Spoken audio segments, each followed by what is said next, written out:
É importante para todo stand de comida, so vooral temporada de carnaval aqui na para trabalhar hope stand de comida, que também de comida banda de comida, para anang sempre para não ter material na horta. So ora botar stand, não tem mais coisa ora botar na bocas botar facilidade para como stand não. Então é ora é importante para cortar bom, para pôr baixo, para ter termômetro para controlar a temperatura da comida. Se você tem frigideira, se não tem frigideira, super, de maneira usa álcool para pôr comida não frio. Of assim, não vou mais bem dia com roupa é isso para o manta e local que tem comida não começa a quedar com temperatura frio. Água, se botar tem acesso na água é ideal, porque se não está assim, agora derriba bastante água de maneira que a água é parte básica e regra de higiene mais básica que tem, onde como por lavar local que está bom e à la vez lava toda a utilidade, todo o material que você usa para pôr a temporada de carnaval em ano.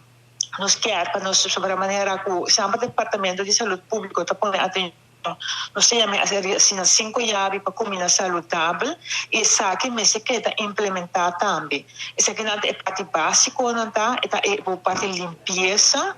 Ora você preparar a comida, corre de lavar a mão, corre de desinfectar, tudo o qual que você vai usar no momento para cozinhar e separação de comida, separar o alimento que está cru, fora alimento não que já a cozinha acaba, assim não tem cross contamination por todo lugar e agora você cozinhar, corre de a temperatura tem rol muito importante, tudo o qual que está comida frio, mas se queda bom 1 grado de 5 graus e comida não caliente, mas está arriba 60 graus. A temperatura está 16 parte muito importante e o qual que está também corre tem que usar água e água mas está limpa e todo outro alimento, todo produto não que você usa também está de uma qualidade de maneira que assim é não boa hora você vai preparar a comida e comida é não tem menos risco de portanha assim que nós podemos intoxicação de comida por tomar lugar temporada na quinana.